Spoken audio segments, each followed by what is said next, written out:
How often do we get to read poetry? Outside of classrooms, there are not too many opportunities for most people to take time out and ease into the flow of words directing us through verse and feeling, to inflict cadence upon the heart and leaps in the mind. I love meeting people who boldly declare when I ask the typically unoriginal question, "What do you do?" "I'm a poet," or "I write poetry." There are a few people out there who work in restaurants, or in banks, or in sales, or sport, or teaching who write poetry night after night. When you ask them what they do, they limit themselves to their paid exertions, and perhaps decide to keep hidden the divine depth their poetry gives them. Why? Is it the lack of confidence of the poet? Or the lack of appreciation society has for their art?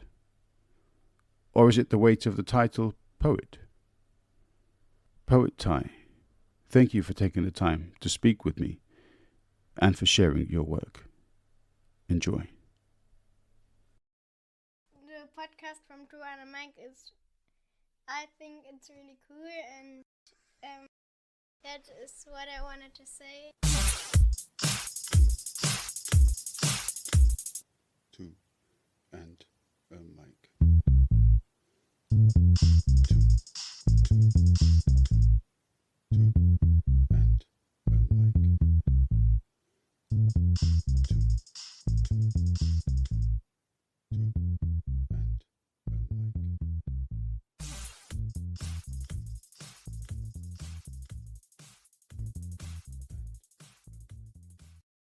Ty, thank you very much for coming to join me on the podcast. How are you doing, man? I'm good. Thank you, Zach. Yeah. So obviously we might as well put it in from the beginning. So we both share at least two passions, perhaps more than that. But the first one, which brought us together, is basketball. But yeah, so the other passion that we both share is poetry, which I don't know how well that intertwines with basketball, but it doesn't necessarily have to. What drew you to poetry? Yeah, I actually saw a study that they coincide. Somehow there was one study in the States that I read, but I'm not too sure on the details. Really? Yeah. I always knew since I was 8, I wanted to be a writer. I just always imagined myself as like a novelist or a short story writer. And then I went to college in the States, and there was a professor that really pushed me into poetry, and I never looked back from then. And now I write every day and stuff like that. Okay. I mean, do you still want to write, or are you still considering writing short stories or a novel, or are you very happy in poetry? I think so. Down the line, I still kind of get a knack for short stories. Novel writing is a totally different beast in marathon, I think. And I do want to, but I do want to. Poetry is just kind of, when I write something, it just becomes a poem at this point. So I do want to see where that goes. And then, people who like start off as an actor and they become a director, blah, like I see myself, like maybe I do poetry and then move on from there. Okay. Do you not get involved in other kinds of performances?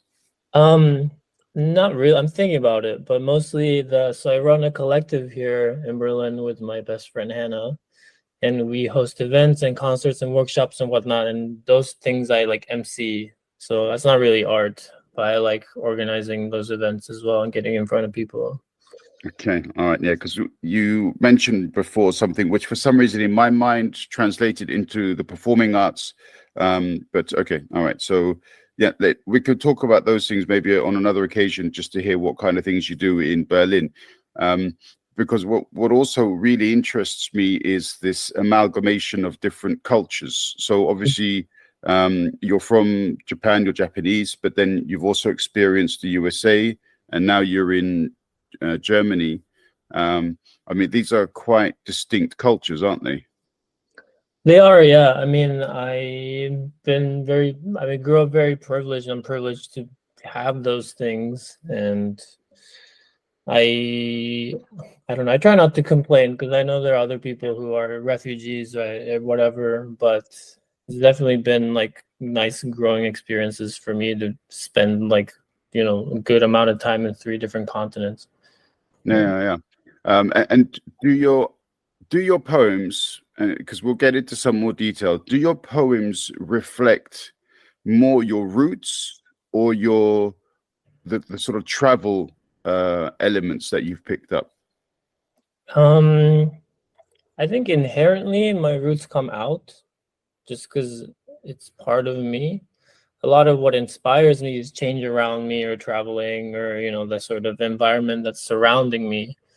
But sort of, I don't know if sometimes it's intentional, sometimes it's not. I grew up in a Japanese household speaking Japanese until I was like 18. So that part of me is always going to be in my art for sure. Mm-hmm. Do you miss it? I miss the food. I miss. There's Japanese food in Berlin. There is, but it's kind of expensive or far and few between. I think it's this sort of, I grew up very westernized, and I'm like very multicultural westernized in my way, but there's a certain understanding with people from your own culture that certain things just don't need to be said. And sometimes I do miss that kind of thing. And of course you miss home and your family. Yeah. Sure. Yeah, no, of course. I'm with you on that. I mean, people, when they ask me, do I miss London? I say, I don't miss places, I miss people. Yeah. I couldn't care where I find myself. If the people, my family, my kids, the people I grew up with, are around me, then I don't miss for anything really. Sure, yeah. I'm completely with you on that. As I said before, I love discussions of culture, and then you mention how the Western culture, or at least some elements of Japan, have really embraced Western culture. And I mean, nowadays, which is nothing new, we tend to see some significant political divides, either emerging as a sort of wave. Sometimes it's a bigger divide, sometimes it's smaller. At the moment, there seems to be something of a bigger divide. To what do you accredit this? I don't know what the right word is to say for how Western culture is considered in Japan. I mean, is there a love affair with it? Is it like a love-hate relationship? What's it like? So I'm just going to take the last part. So basically, there is especially with the West, or like the US in general, they say like whatever happens in the States happens 10 years later in Japan. And there's a sort of love-hate. Like we think Americans or white people are like better and superior, and in a way that because our beauty standards are also that like lighter and paler you are, you're considered more beautiful and taller, and but at the same time, I never advise my white friends to move to Japan, because like at first you'd be like, oh, you're so beautiful, blah, but then they'll never kind of accept you as part of the culture, and you'll be put on a pedestal, but at the same time you won't be good enough to be Japanese. And so that's the kind of relationship that we have with Westerners, which it's how it is. And for the first part, I don't know if I didn't get the exact question, but I think a lot of it comes down to Japan. A lot of Asia is a collectivist culture. So it's about it's not about you, it's about what's good for the group and what's good for everyone else. And that can be really nice as a society, but really terrible for your individuality, and vice versa. In the West, it's about take care of yourself first, and then see what happens, which is sort of really liberating from my point of view, because it's not what I was taught, and you can kind of focus on yourself. But then if everyone's just doing their own thing, then it's bound to create a divide in society, I feel. Yeah, I think, the divisions to which I was alluding before, and in the waves, is because sometimes it's closer, sometimes it's further away. I think it's very easy to forget some of the complicated history that exists between sort of different countries and the empires that they then create and so on. But I do find that there are some obviously nations in Asia which have a kind of a bridge built with Western culture, and others which blatantly reject it or simply consider it an evil necessity, as it were, to have these relationships. I also recently I don't know if this is a touchy subject or not, but I recently watched the movie Oppenheimer, and I've read lots of articles that have stated that this particular movie was, and this is very far from what we want to talk about, but it's just interesting for me. And it's apparently banned in Japan. Is that still the case? I have no idea. I didn't know. From my understanding is that a lot of people in Japan are very unhappy with it. And apparently a very large number of 9/11 memes started to come out from Japan because of this. Have you, I mean, you have friends in the US as well, I guess, from your time there. Have you discussed any kind of animosity which this film may have sort of brought up again? So it was kind of, I didn't know what it was about. And then I realized what it was about, and I felt the sort of, I watched it with my girlfriend, and I felt a sort of unease because there's always some sort of, it's kind of like a wound that's never healed. This World War II atomic bomb thing is coming as a Japanese person, and it's like all over the culture. And at first I was like, well, this seems to kind of justify and glorify this person. But then as the movie went on, I kind of saw, I don't know if the movie's accurate. I don't know. I don't have the historic knowledge for that. But it seems the argument was that they had to drop the bombs in order for the Japanese to surrender. And that kind of made sense to me. And I think, I don't know. I mean, war I think is wrong, you know, and like neither side is right or wrong. There are nuances, but I don't think it's right for Japan to claim this victimhood. Whenever you watch a documentary about Japan, like World War II starts with the atomic bomb and everything else is kind of negated in Japanese history as far as how we explain it. I don't think that's right. And I don't think the atomic bombs are necessarily, I don't know what the word for it is, but there's a sort of lack of accountability on both sides, I feel like. Yeah, I think there are some significant elements of the movie which are historically correct, especially the internal corruptions of Washington, these mechanisms and so on that existed there. But after the movie, I had to obviously go and fact check a few things and watch a couple of documentaries. And apparently Oppenheimer was far more involved in the decision-making process of where to drop the bombs. And he, I believe, he recommended small urban areas to give us a significant impact. Whereas the movie kind of makes out that he didn't want that to happen. And that's perhaps not a fair representation of what happened. So yeah, war is never a good thing. Nobody ever wins. We can see that play out now. And I think things are going to get significantly worse as time develops. But as a means of dealing with the iniquities, with the pain, with the hate, and so on, we have art. We have artistry. We have love. We have relationship building.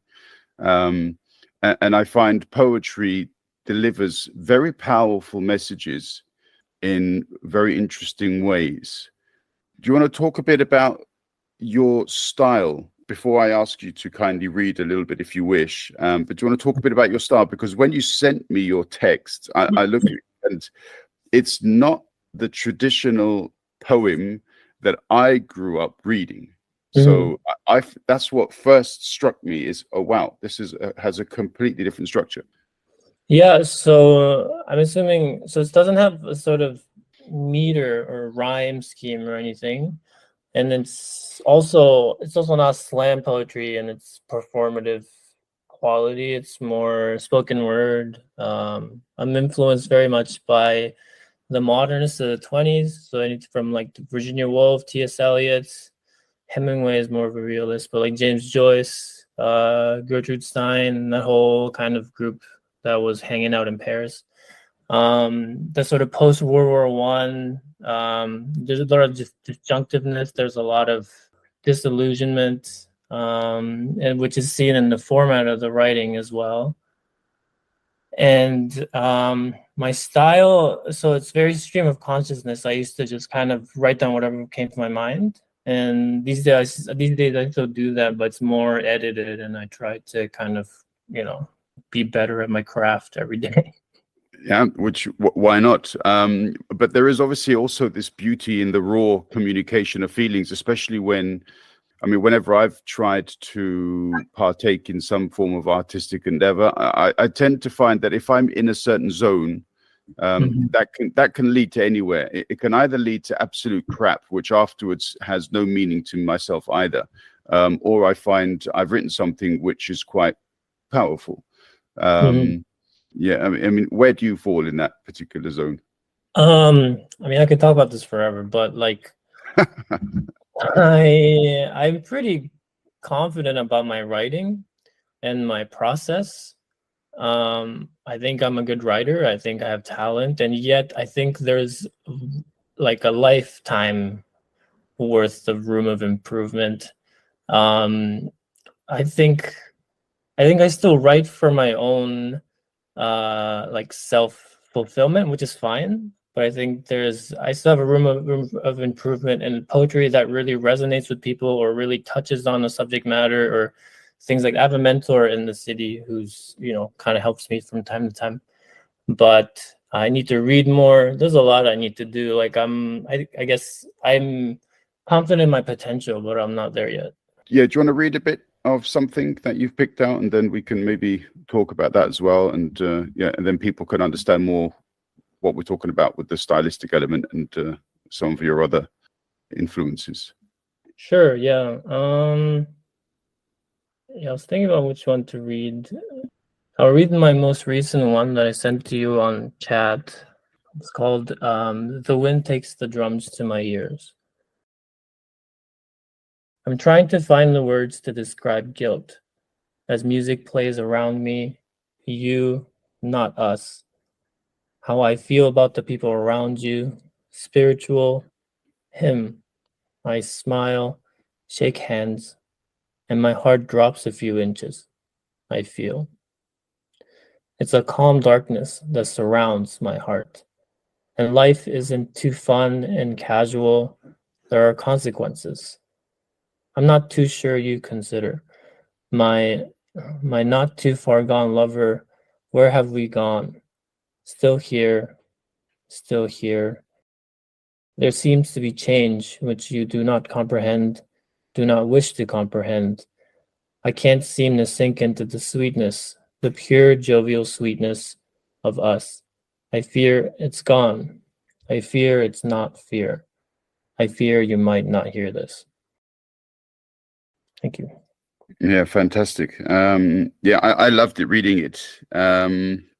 One of the things about poetry, whenever I've read it, I've never had the divine opportunity of asking the poet whether or not what I have consumed from the words is accurate in any way.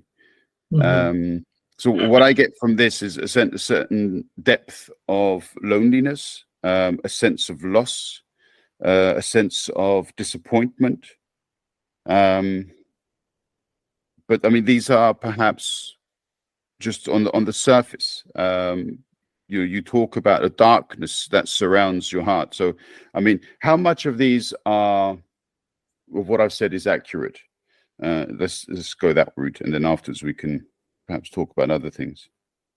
I mean, you're pretty spot on. Like, it's about guilt, which I talk about in the first line, but it is loneliness and loss and disappointment. And this piece is about a particular feeling in a certain situation, and it's pretty straightforward, even for me. And I think you're pretty spot on with the feelings you described. Do you like to give these clear, bold messages when you write, or do you also have the occasional desire to be a bit more subliminal, a bit more hidden in some of your meanings? What is it which makes you decide that with a particular poem? I mean, I really definitely tend to go more subliminal and elusive And I find that to be where the craft is when, I mean, sometimes I just say it like guilt or loneliness or whatever, darkness. But the real joy in, for me, reading poetry is kind of trying to read between the lines and trying to read over and over again, what is he or she trying to say? And a lot of, you know, what you're told in writing classes, show, don't tell. So like, don't tell me she's sad, but show me she's sad. Or like, try to give the reader more to work with. So before, my poetry used to be just like, what is he talking about? And that doesn't work either. But if I'm just writing, you know, I don't want it to be a diary entry either. So it's like somewhere in the middle. Yeah. Is it easier for your poetry to be accepted when it's more on the surface, do you feel? And what you were alluding to earlier, so perhaps a bit more of these more abstract themes that are sort of hidden away, keep or create a distance between the reader and the poem? This is, I mean, this is an interesting question because I try not to be pretentious about my art and my poetry, but at the same time, I can't accept everything. And of course, I appreciate people who appreciate poetry and my poetry. But I personally don't want my writing to just be like, oh my God, this is relatable, or he's sad, or I want there to be more depth than that in terms of that's where the craft is, you know? I'm not saying those things aren't art, but like it's about, can I chew on this? Does this have a different meaning when I come back to it? Does this have a different meaning when I read on the biography of the author? Does this, like good movies, you come to it very different times. And every time there's a different side of the movie that resonates with you, and I want to write something like that. I find it always quite interesting because whenever I read critiques of either stories, whether they're short or long, or poems, regardless of style, sometimes the reviewer says, "Oh, fantastic! The depth of feeling and sentiment, and you know, sort of dynamic mechanism, and so on." And then you get other reviewers commenting on the same poem or story or whatever, or material in general, and they say, "I didn't understand a word, completely abstract, don't know where they were going, don't know what inspired them," and so on. And what I often find very interesting is there are, I don't know, hundreds of examples of poems in every language, I imagine, where you can spend an entire course studying, and at the end, you still wouldn't get a class of literature students to agree on the meaning. For sure, yeah.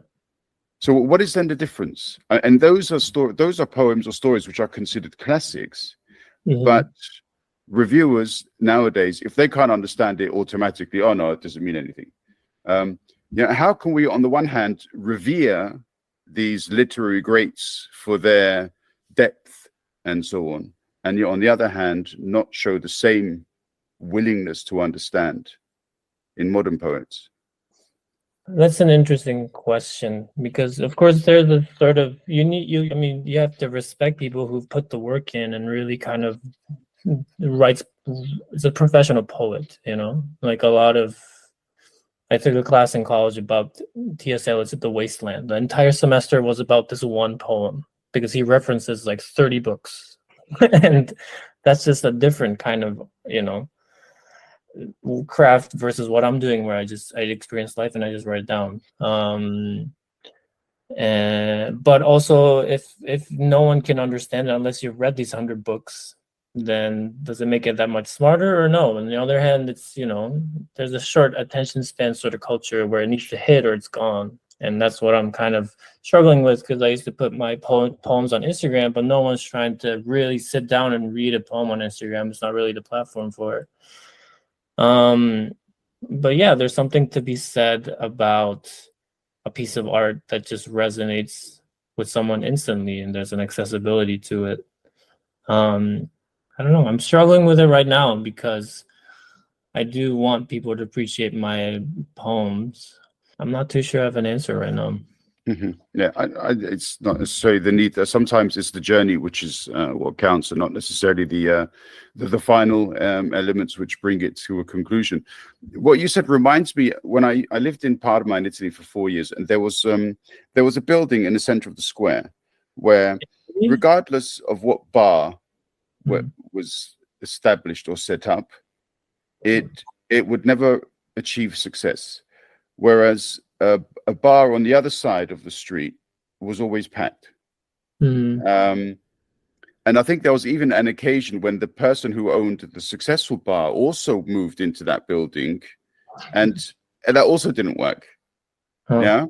And what I'm kind of thinking about is, how much is luck a factor in perhaps a person going from being relatively unknown to then like a poet laureate, or somebody who has a regular column writing poetry in mainstream magazines and so on? I mean, what is the journey necessarily that has to happen? Do you need to have like the best review from what for that to happen? So first of all, a full-time poet, I think, is a very elusive term in terms of, I don't know if that exists outside of maybe like 10 people. So I don't know if I searched that as a realistic goal. And secondly, just in general, I feel like with a lot of mostly artistic professions, you have to be extremely lucky. And a lot of it is just, I mean, you can work hard and do all these things, and then you can just kind of not reach success or fame or whatever you're looking for. But like, to be lucky, you need to be in places to be lucky. So you need to be in those places and rooms and opportunities and keep trying. So that's why hard work matters. And I don't know if it's a Berlin mindset that I've adopted, but like, I'm going to be writing for the rest of my life, and that's just a fact. And you know, I'd be lying if I say I didn't care about what happened with my writing. But it'd be nice to get to a place with my writing where it's acknowledged, or I can kind of know about touring, but like performing and engage with other things, and poetry gets used in some other thing. But it's a lifelong journey, and if anyone who has a passion knows that it's just kind of what you would do if you weren't getting paid anyways, which I'm doing right now. So like, it's on one hand, yeah, like, you know, recognition's nice, but I just want to write. So sure. Yeah, no, I get that too. I mean, I have written stories as opposed to, I mean, I've written poetry, but none of it has, I don't even save some of the poems that I write, which is ridiculous, to be honest. But yeah, it's just sometimes I get this a need to pour out some sentiments onto, a digital page. And then that's about it, and then it's done and it's gone. I mean, I sometimes see reviews or adverts, articles about poetry books. So a poet will publish a book of her favorite poems, or the poems that she has compiled, for example. And I remember also reading that the main money for musicians and groups is in these compilation albums.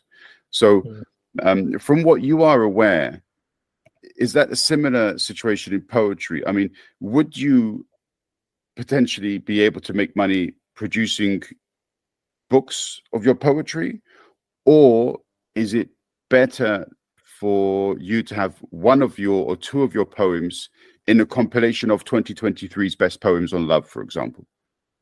So I'm not sure the financial aspects of that. I know I have a friend who's published like 12, 13 books of poetry in his home country, and he's still pretty, you know, he's still struggling. So like, just kind of poetry books don't sell like that. And I guess compilations, that would be nice in terms of recognition, but then you would want to be on the compilations for people to buy your books anyways. So unless you hit like that extreme certain like margin, then I don't think it's gonna. I mean, Drake released a poetry book, and it just sells because it's Drake, and it's just really hard to kind of get into where you're just living off of books of poetry. And yeah, maybe you tour, but that's about it.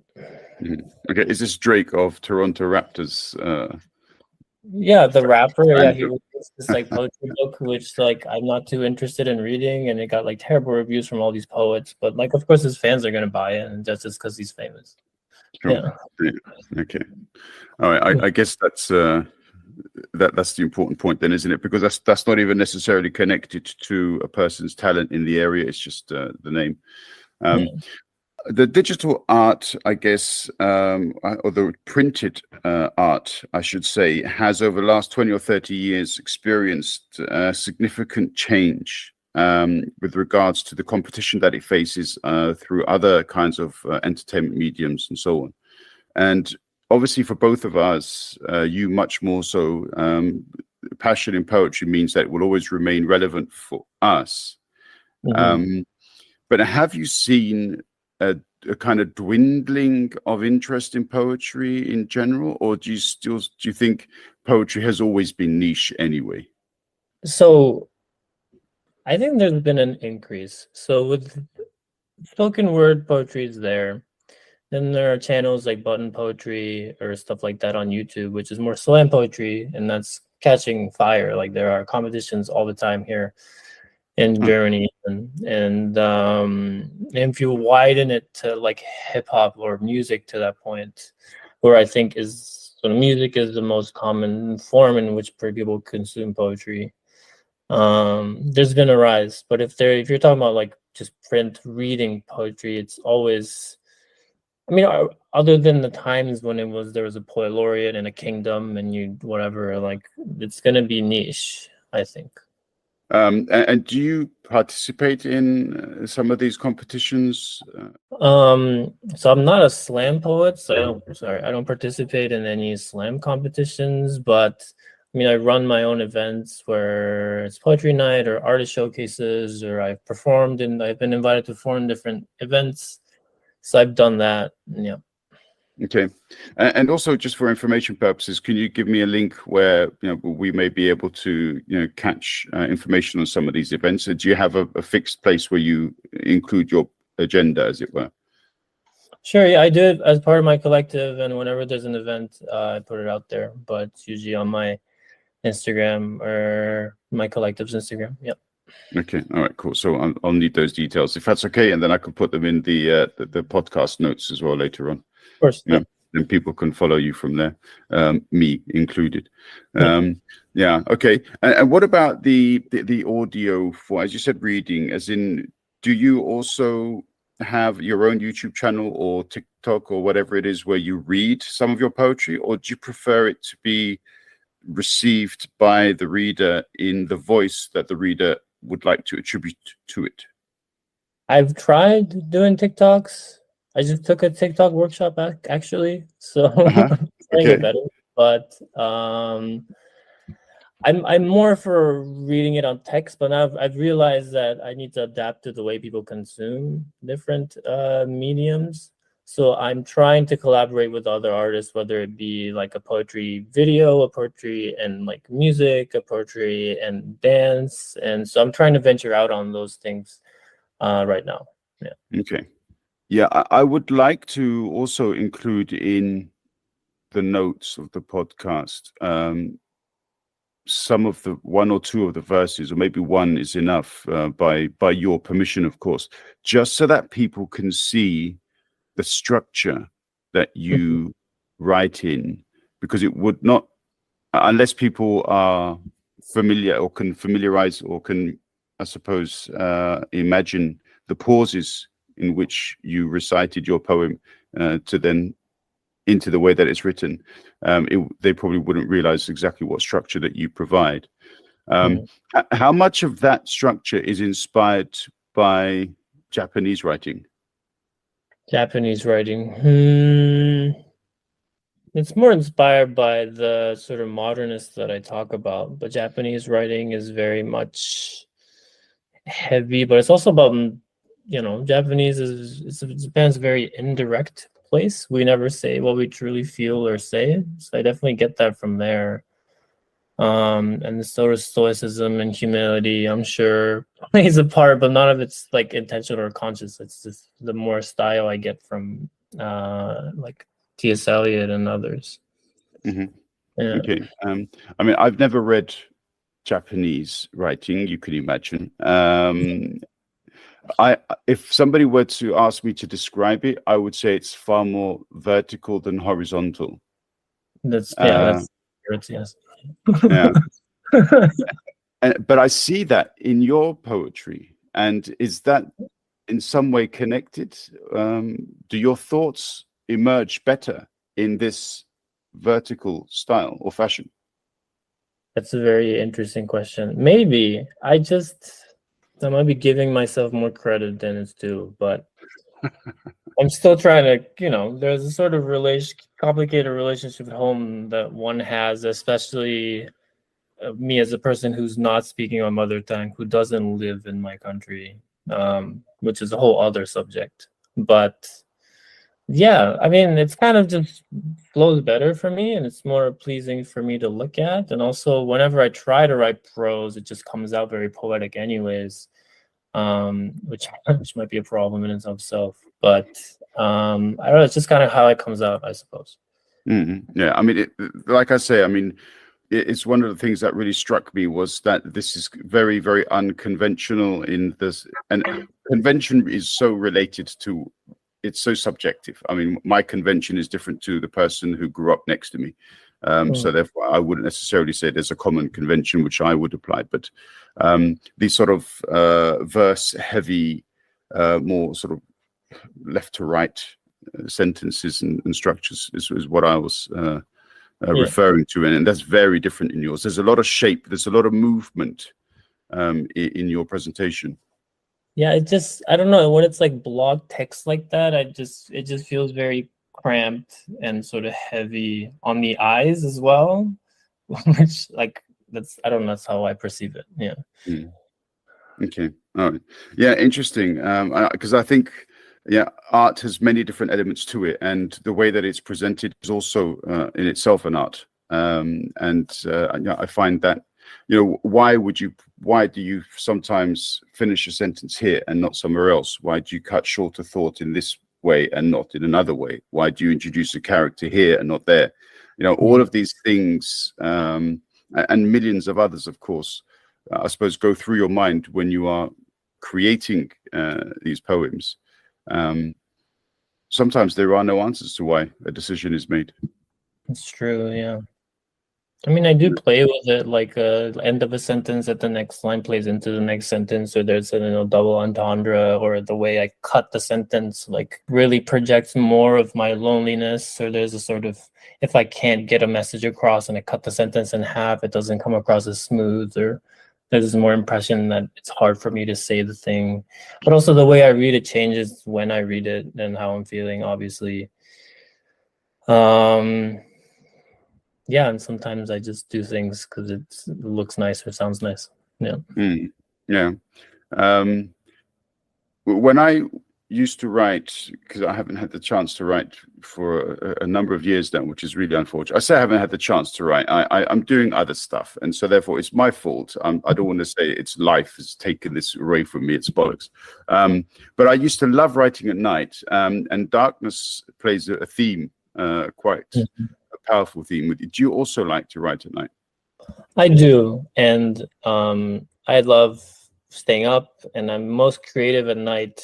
And I'm trying to balance that with trying to get up early and be productive, but definitely a night writer. Yeah, I don't know why it is. I don't know what it is about the silence of the night, as it were. Perhaps you're not having all of those common noises around you, not having light sort of shining in and disturbing my train of thought. Yeah, I don't know. I find darkness to be less pervasive for what I have inside that needs to come out, I guess. I don't know. Yeah, there's like a cafe around the corner from me and just complete silence the other night, and it was just so nice to just write there and kind of sit. Yeah. Taya, there are so many things that we could talk about, and some other topics that you've also mentioned that maybe we could touch on in future episodes. But just one thing, I find poems to be very intense, either because they're written with a specific emotion, or because they are perhaps self-reflective, and you want to communicate something, or the artist wants to communicate something.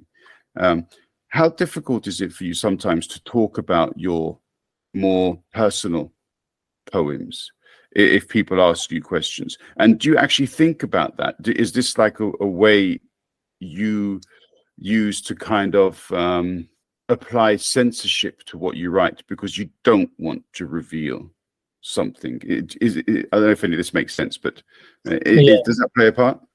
Yeah. I think in general, I try to live life very honestly and openly.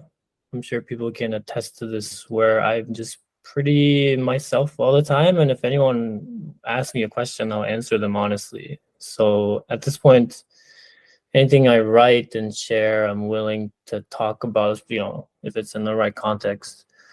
But at the same time, I don't know, a good friend told me that it seems like I play it safe in my poems. Like, it's really nice, but he's saying, like, I don't think you talk about all your insecurities, which I think is true, and which is something I need to work with. And I think it has to do with the concept of home and how I relate to it. And at this point, I've basically mainly written in English, and I'm trying to explore that part of myself. It's Japanese, or later down the line, it's German, whatever. But there's definitely a level deeper that I can go. And I think I definitely have that sort of feel, that nakedness and vulnerability when I write in Japanese, when, everyone I grew up with and my parents can understand. It's a very complicated subject for me because I don't understand a lot of it. So on the one hand, yes, but on the other hand, there are other things that I'm not even aware of that I don't really reveal, I guess. Okay. Yeah, that's great. Definitely something for us to explore then on future occasions. Just to close it out then, would you like to read another, Sure. Maybe just a little piece from another one of your poems? Sure. Yeah, there was the other poem. It's a little long, if that's okay, but it's called June 16th, Friday. The apart, they find random words and songs, a somber Friday I spend with you. Sticky in consciousness, I find unconscious steps to a rather forgetful afternoon. I ramble, find you in the streets, corners filled with gunk. I'm trying to tell you the street lamps, they aren't covered with cobwebs, but in my grandfather's attic, my little legs used to get caught up in them. And somehow the smell reminds me of us. I think the tenacity of our failure finds me in this place. Have you waited? I find the ancestors, they don't know me. I think, I feel they don't really see, they don't really hear, nor they don't smile really. You see, disjuncted, what memory of mine do you want to reside in? Because at this point, they're not shared, and we don't have the same conscience. The words, the speak, sound far away. The words tumble down, and inflection get lost in ebbs, mostly ebbs, falling, tumbling, until the memory has become a dream that I can confuse as deja vu, and you can smile and squint at me and tell me they don't exist as you sip your wine. And I think hard to try to keep this memory pure of other people, but I can't, because I can't be alone. And that's why we have this beautiful cacophony of misunderstandings in the first place. To write and to erase by writing the feelings I shared together in harmony. I sing of me, sing of me, sing of me, sing of me. I find it hard to touch the walls without your hands. I hear your voice distorted in my mind, where everything runs around. My long hair keeps me from absorbing too much information. The structure of the poem changes because this is mine and somehow never yours. Write to me, tell me about your day, and then pretend I never cared because you're too impatient for my neurotic replies. Party to party, I fly and say, there needs to be more wine. There needs to be more music. There needs to be some way we can keep this memory. The poem never ends because the darkness comes slow, come slow, come slow, come slow. I find inflections and downfalls to be aesthetically pleasing, I think. My parents would find it disturbing. They find me confusing. And when they find me disturbing is when they shut me down. I have felt the wall within the house and the rapture nowhere, or where I had left them, it falling down the stanzas, since sentences feel too finite and decisive. In art, the gray, in real world, the black. The black outside is rough. I find darkness reveals the width of a person. Thank you. Yeah, fantastic, Ty. Yeah, that's a mammoth journey in many ways. I'm gonna have to read that and listen to it a couple more times, I think. But now that I've got it recorded, I can listen to it to my heart's content, and I thank you for that. Brilliant, Ty. I definitely look forward to planning some more chats, and then we can perhaps go into a bit of analysis once I've had some time to, consume a particular poem, and then maybe we could talk about it as we go through. So, yeah, thank you very much. For sure. Thank you so much, Zach. This was amazing.